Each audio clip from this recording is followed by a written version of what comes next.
Hey everyone, Steve Grogan here, founder of Geekwingchun. Today's video is a review of an instructional video from James DeMille, founder of WING CHUN DO. It's about the Close the Gap series. It's called the Lunge Close. I'm going to kind of tear through it because honestly, I'm getting around to the videos kind of late today and I've got to get a move on. So, he said this was Bruce's favorite close because it took only one move to do. And one move meant less telegraphing, but this one move involves a lot of technique. CEO DeMille said he imagines he's closing on someone who has a gun. In other words, there's only one chance to do it.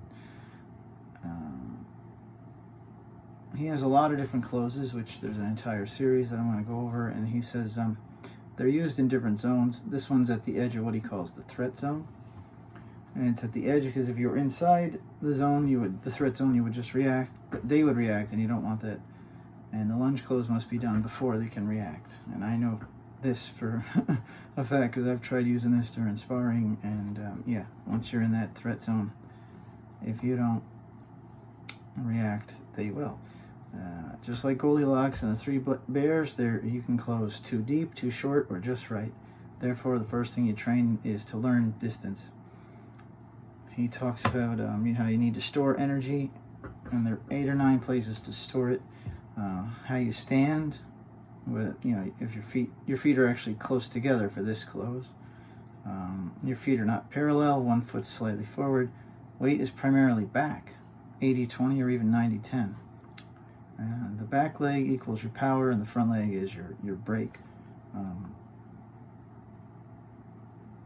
Normally, as a Wing Chun practitioner, I'd reject anything where someone says you want to feel tension, but in this case, his explanation makes sense. It's not like you're remaining tense. You're employing it long enough to just release it and give yourself more explosive power. He goes over the 8 or 9 places where you store the energy, but I'll be honest, I missed 7 and 8, and I didn't feel like going back to rewatch it. He has 2 students come on screen to demonstrate so he can correct.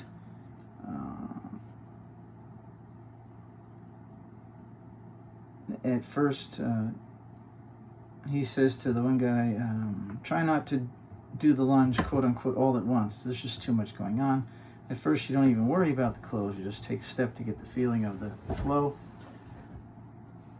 And he makes a point that I have often made when people mock the wooden dummy. They're like, oh, I hope you come up against someone who's got limbs that small. That doesn't matter. And as an example of that, I give this quote. I quote this section, paraphrase it as you will. If you will. You might think you need to close deeper on a taller person, but that's not true. No matter how tall or short your opponent is, your height is always the same. So that's it's along the lines of what I was saying about the dummy arms.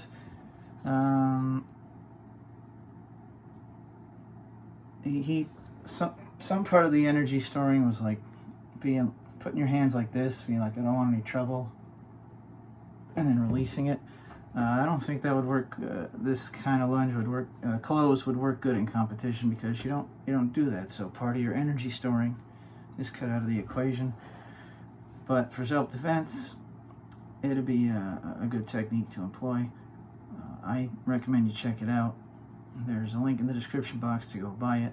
But in this case, it's not an affiliate link because these weren't on Amazon or any other place that actually has an affiliate program. So you can buy it free and clear. You don't have to worry about pondering, am I giving this guy a commission for a product I might not even like? You're not doing that this time. So that's all. Thanks for watching.